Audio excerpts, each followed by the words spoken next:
ఈ ఉగాది నుండైనా కోటీశ్వర్లవ్వాలనే కలను నెరవేర్చుకోండి. వెంటనే జేకేఆర్ గురువు గారికి కాల్ చేసి అపాయింట్మెంట్ తీసుకోండి. హాయ్ హలో నమస్తే, welcome back to Suman TV. Kerala జ్యోతిష నిపుణులు, ప్రముఖ astrologist, life skills, money coach, law of attraction Brahmashri JKR గారు మనతో పాటు ఉన్నారు. గురుగారితో మాట్లాడదాం. నమస్తే గురుగారు. నమస్తే అమ్మా. గురుగారు, చాలా మందికి సమస్యలు, అవును, కష్టాలు, ఇంకా శత్రుబాధలు ఎక్కువ ఉంటాయి. ఎనిమీస్ చాలా మంది, అంటే ఈ మధ్య కాలంలో చూసుకుంటే ప్రతి చిన్నదానికి కొట్టుకోవడము, మాటకి మాట అనుకోవడం, ఈ శత్రుబాధలు అనేవి చాలా ఉంటాయి. మరి వీటిని త్వరగా మనం పరిష్కరించుకోవాలి అంటే కూడా ఏమైనా సజెషన్స్ ఉన్నాయా? తప్పకుండా అమ్మా. వాస్తవంగా నేటి కాలంలో ఈ కలి ప్రభావం చేత చేసే వృత్తిలో కావచ్చు, లేక ఇంటి పక్క చుట్టుపక్కల వారు కావచ్చు, బంధువర్గంలో కావచ్చు, చివరికి ఆ కుటుంబంలో ఉన్న 5 4 చిన్న చిన్న ఫ్యామిలీలుగా మారిపోయినా కూడా కుటుంబంలో 2 3 ఉండే 2 3 మధ్యన కూడా గొడవలు ఉంటాయి. అంటే గొడవలు సహజం, రావటం సహజం. దాన్ని మళ్ళీ రెండో రోజు మామూలు అవ్వాలి. అలా అవ్వకుండా దాన్ని ఎలా పెంచుకుంటూ పోతూ వీళ్ళ ఆరోగ్యాన్ని వీళ్ళు పాడు చేసుకుంటున్నారు. మానసికంగా నలిగిపోతూ ఉన్నారు, ఫైనాన్షియల్గా నలిగిపోతూ ఉన్నారు, ఎప్పుడూ టెన్షన్ పడతా ఉన్నారు. దీనికి కారణం ఏంటంటేనమ్మా, ప్రతి మనిషిలో కూడా నేను అనేది ఎక్కువ అవటం.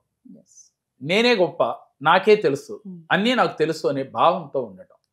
మెయిన్ ఈ యూనివర్స్ ఎలా అంటేనమ్మా, లా ఆఫ్ అట్రాక్షన్ ఏం చెప్తుందంటే, పక్క మనిషిని మనం ప్రేమిస్తే, ఎదుటి మనిషిని కానీ మన ఇంటి పక్కన వారిని చుట్టుపక్కల ఎవరైనా కానీ ప్రతినిత్యం ప్రేమిస్తూ ఉంటే వారి మనసులో కూడా మీ పైన ప్రేమ కలుగుతుంది. అంటే యూనివర్స్లోకి మనం ఏది పంపిస్తే అదే మనకు తిరిగి వస్తుంది. మనం ఏం చేస్తాం, ఎప్పుడో ఒక చిన్న గొడవ అవుతుంది ఎవరితోనో మన ఇంటి పక్కన వారితో, రోజు అతను చూసినప్పుడల్లా అదే గుర్తు తెచ్చుకుంటా ఉంటాం.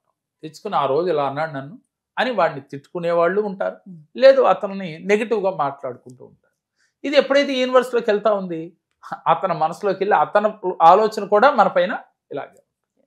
నేనేమంటానంటే, ఇద్దరు మారతారా అంటే, ఇద్దరిలో ఏ ఒక్కరైనా ఈ సబ్జెక్ట్ గురించి తెలుసుకుని, సరే అతను ఎలా అన్నా ఉన్నాయి, నాకు అనవసరం, నేను మారాను కాబట్టి నాకు అతని మీద ఉన్న శత్రుభావాన్ని ఈ క్షణమే నేను భగవంతుడి పాదముల దగ్గర వదిలేస్తున్నా అని నీళ్లు తీసుకుని 3 సార్లు భగవంతుడి పాదముల దగ్గర వదిలేశాను. నాకు అతని పైన శత్రుభావం లేదు, ఈ రోజు నుంచి నేను అతన్ని మిత్రుడుగానే చూస్తున్నాను అని మీ మనసులో ఆ శత్రుభావాన్ని డిలీట్ చేసేసి ఇక అతని గురించి పాజిటివ్గా ఆలోచించండి. ఇక ఆ తర్వాత అతను చేసే చెడు పనులు గుర్తు రాకూడదు మీకు. అతను ఏదో ఒకటి మంచి పనులు చేస్తాడు కదా, ఆ మంచి పని మాత్రమే గుర్తు రావాలి. అలా గనక ఉంటే యూనివర్స్లోకి ప్రతిరోజు ఈ సంకల్పాలు పంపుతూ ఉంటాయి. అపోనొపోనో టెక్నిక్ చాలాసార్లు మనం లా ఆఫ్ అట్రాక్షన్లో వాడుతూ ఉంటాం. ఆ టెక్నిక్ వాడినా కూడా శత్రువు మిత్రుడుగా మారతాడమ్మా. అంటే ముందు మనం ఆస్ట్రాలజీ ప్రకారం కానీ, అలాగే లా ఆఫ్ అట్రాక్షన్ ప్రకారం కానీ, మనం 2 రకాల, ఏ రకం మనకి మనసుకి నచ్చితే ఆ రకంగా మనం ఎదుటి వ్యక్తి నుండి ప్రేమని పొందవచ్చు. అది భార్యాభర్తల మధ్యన కావచ్చు, తండ్రి కొడుకుల మధ్యన కావచ్చు, లేక చుట్టుపక్కల వారు కానీ, కొలిక్స్ కానీ, లేక మన మేనేజర్ దగ్గర నుంచి, పై బాస్ కాడి నుంచి మన పైన శత్రుభావం ఉంది, మన తక్కువగా చూస్తున్నారు అని ఫీలింగ్ వచ్చినప్పుడు, వాళ్ళు ఎలా అన్నా ఉన్నాయి, ముందు మనం మారి మన మనసును మనం మార్చుకుని ప్రతిరోజు ఒక అరగంట సేపు ధ్యానం చేసి, ధ్యానం అయిన తర్వాత మీరు అఫర్మేషన్స్, విజువలైజేషన్, హొపనొపనో టెక్నిక్ కానీ మీరు ఆచరిస్తే లా ఆఫ్ అట్రాక్షన్ ప్రకారం వెంటనే రిజల్ట్ వస్తుంది. అలాగే ఆస్ట్రాలజీ ప్రకారం ఏం చేయాలి, ముందుగా వారిని ప్రేమగా మనసులో భావించుకుని, వారు చేసిన మంచి పనులు ఊహించుకుని, వారు మనతో ప్రేమగా ఉంటున్నట్లుగా, వారు నాకు శత్రువు కాదు, మేమిద్దరం ఈ రోజు నుంచి మిత్రులుగా మారిపోయాము అని ఫీల్ అవుతూ నేను చెప్పే మంత్రాన్ని చదవాలమ్మా. ఏమిటి అనంటే, ఎటువంటి శత్రుభావం ఉన్నా చివరికి ఇది చేయటం వల్ల కోర్టు ఇంకా రేపు ఎల్లుండో ఈ కేసుని కొట్టేస్తుంది అనే సమయంలో ఇద్దరు కలిసిపోయిన సందర్భాలు కూడా ఉన్నాయి. కోర్టుకెళ్ళి చివరి స్టేజ్లో, అంటే వీళ్ళు విడిపోవాలి అని చెప్పి కోర్టు కేసు రేపు మనకు తీర్పు వస్తుందనే సమయంలో కూడా మరలా వీళ్ళు ఆ తీర్పు వచ్చేలోపే వీళ్ళిద్దరు కలిసిపోయి రాజీకి వచ్చారు.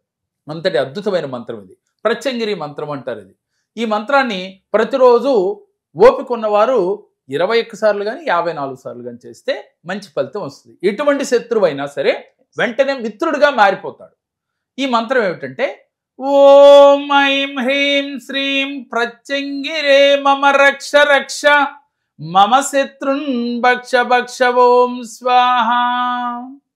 ఈ మంత్రాన్ని రోజు కూడా 54 సార్లు కానీ 21 సార్లు కానీ చేసేటప్పుడు ముందు ఆ మంత్రంలో ఉన్న భావం తెలుసుకోవాలి. ఓం ఐం హ్రీం శ్రీం మనం గత వీడియోలో చెప్పుకున్నాం. ప్రచంగిరే మమ రక్ష రక్ష, మమ శత్రున్ భక్ష భక్ష. ఇక్కడ భక్ష భక్ష అనగానే జనాలకి కొంతమందిలో నెగిటివ్ ఫీలింగ్ వస్తుంది. వాస్తవంగా భక్ష భక్ష అంటే శత్రుభావాన్ని తీసేసి, భక్షించేసి అంటే తినేసి, శత్రుభావం తీసేసి అతన్ని నాకు మిత్రుడుగా చెయ్యి, తనలో నా పైన ప్రేమని కలిగించు అని అర్థం. ఇద్దరం అన్యోన్యంగా ఉండేటట్లుగా ఒకరి పట్ల ఒకరికి ప్రేమని కలిగించు అని చెప్పి ఈ యొక్క మంత్రం యొక్క అర్థము. దానిలో ఉన్న శబ్దాన్ని చూసి వెంటనే నెగిటివ్ ఆలోచన చేయకుండా పాజిటివ్గా తీసుకుని ఈ మంత్రాన్ని రోజు ఆచరిస్తూ మీరు లా ఆఫ్ అట్రాక్షన్ ప్రకారం ఈ టెక్నిక్స్ కన్నా ఎవరైతే ఫాలో అవుతారో వారికి తప్పకుండా భార్యాభర్తల మధ్యన కానీ, లేదు బంధాల్లో కానీ, అన్నదమ్ముల మధ్యన కానీ ఎలాంటి శత్రుభావాలున్నా, అది కోర్టు సమస్యలైనప్పటికీ కూడా వెంటనే తిరగపోవచ్చమ్మా. అది నెల పట్టొచ్చు, 2 నెలలు పట్టొచ్చు, 3 నెలలు పట్టొచ్చు, 6 నెలలు పట్టొచ్చు, 9 నెలల వరకు మీకు ఛాన్స్ ఉంది.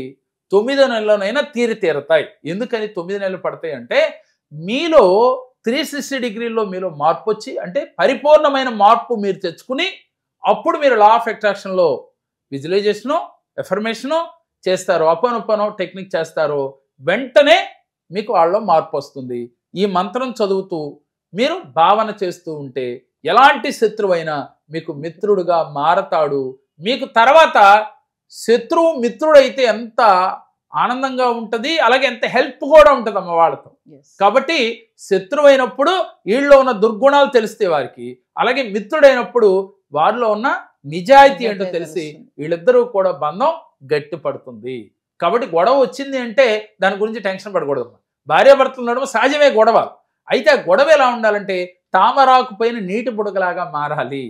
మరీ అది తీవ్ర స్థాయికి వెళ్ళినప్పుడు మనం ఇలాంటి క్రియలు చేసుకుని అది మీరు వెంటనే ఆ సమస్య నుంచి బయటపడవచ్చు.